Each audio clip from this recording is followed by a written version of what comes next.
Olá, pessoal, tudo bem?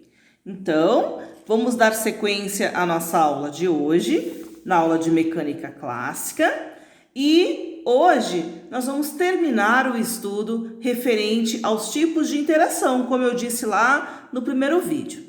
Neste momento, nós vamos nos dedicar, a compreender o movimento de uma partícula colocada em um campo elétrico e magnético, certo? Então, bora lá? Bom, primeiramente, quando uma partícula eletricamente carregada está na vizinhança de outras partículas carregadas, ela vai sofrer a ação de uma força, certo? A ação de uma força. Dizemos que essa força é devido ao campo elétrico e que tem origem nessas outras cargas que estão aqui ao redor. Vamos ver se a gente compreendeu isso que eu quis dizer. Bom, olhem essa imagem, onde nós temos duas cargas, uma positiva e outra negativa, e essas cargas estão na presença de outras cargas maiores. Para exemplificar, eu coloquei essas cargas sendo positivas, e estão a uma distância R das cargas prova, certo? Bom, nós sabemos que vai existir, primeiramente, como essas cargas aqui são carregadas, primeiramente vai existir uma força elétrica presente, Nessa primeira partícula, como a carga é positiva e ela também tem uma carga positiva, teremos uma força de repulsão. Então, vou desenhar essa força aqui se afastando, tá? Agora, como essa carga é negativa, teremos uma carga de aproximação, ok?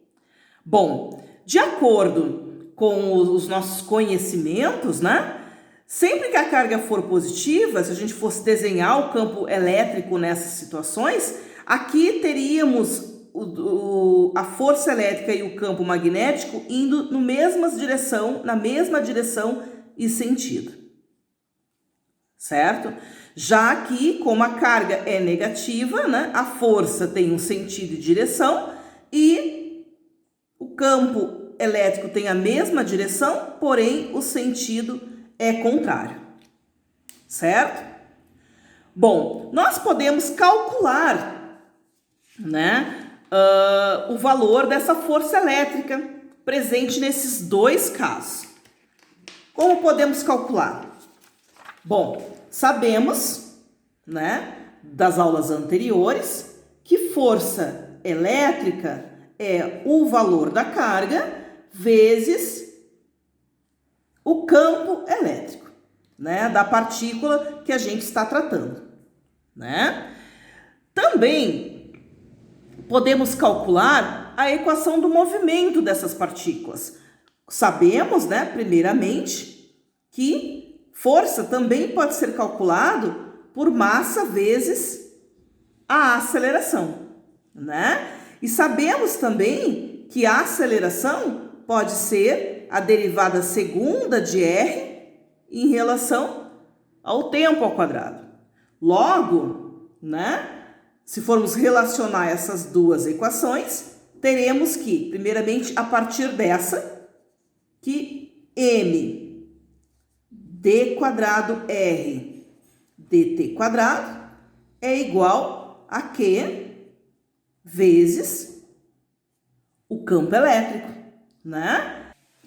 Este resultado, ele também pode ser dado em termos das componentes vetoriais. Ou seja, a gente pode dizer que m x é igual a Q vezes a componente do momento do campo elétrico, no eixo x, ou m y igual a Q vezes a componente do campo magnético no eixo y, ou m z igual a Q vezes o EZ, que é a componente do campo elétrico no eixo no eixo Z, né?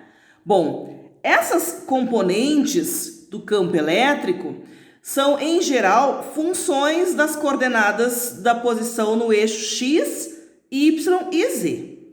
Outra coisa que a gente deve saber, né, é que nos campos elétricos, né, que variam com o tempo, ou seja, se as cargas que produzirem esses campos estiverem em movimento, as componentes, evidentemente, também envolverão o tempo, certo, gente? Bom, vamos ver se entendemos o que eu estou falando? Para isso, vamos considerar um caso simples, ou seja, aquele de um campo elétrico uniforme. Escolhemos um eixo, tá? Neste caso, eu vou escolher o eixo Z, certo? Na direção desse campo. Se a gente escolher o eixo Z, o que vai acontecer? O EX vai ser igual a 0, né? O EY também vai ser igual a 0 e o EZ vai ser igual a Z, certo? O que vai acontecer então? Partindo desse princípio, como ficarão as equações de movimento? O que vai acontecer? Olhando as equações de movimento, a equação x dois pontos, a partir daqui, né, gente? Dessas equações, tá? O que vai acontecer? O x dois pontos será igual a 0, porque o EX é igual a 0, né? O y dois pontos também é igual a 0, né? E o z dois pontos será igual a quem? Partindo desse raciocínio, será igual a Q vezes o EZ dividido por M, tá? Bom, essa equação aqui, principalmente, tá? Elas são idênticas, tá? As equações para um projétil, tá? Em um campo gravitacional.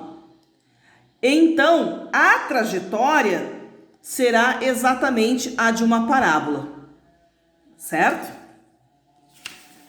Continuando, falamos até agora sobre campo elétrico, né? Mas e o campo magnético? Onde ele entra nessa história? Bom, na presença de um campo magnético, desde que ele seja estático, tá? A força atuante em uma carga móvel é convenientemente expressa pelo produto vetorial.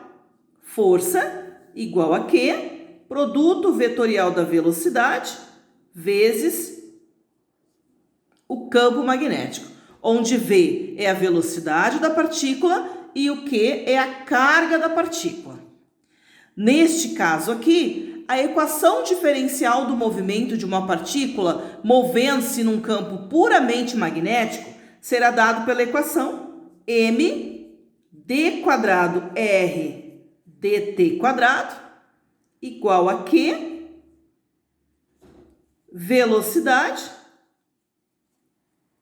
por campo magnético, tá? A partir dessa equação, que a gente não vai desmembrar nesse momento, tá? A gente chega à conclusão de que a aceleração é perpendicular à direção do movimento, tá? E isso significa o quê? Isso significa que a componente tangencial da aceleração é nula, e sendo assim, a partícula move-se com uma velocidade constante, tá? Este fato, gente, ele é verdadeiro, mesmo quando o campo magnético é uma função dependente da posição R, né? Da distância que essa partícula está das demais partículas, desde que sua função não varie com o tempo, tá? Então, pessoal, por hoje é só. Muito obrigado pela atenção. Na próxima aula nós vamos fazer um exemplo sobre o que foi discutido hoje para finalizar esse conteúdo. Espero que a aula tenha sido clara. Qualquer dúvida, entre em contato via e-mail, aqui mesmo na sala ou via WhatsApp. Obrigada, pessoal!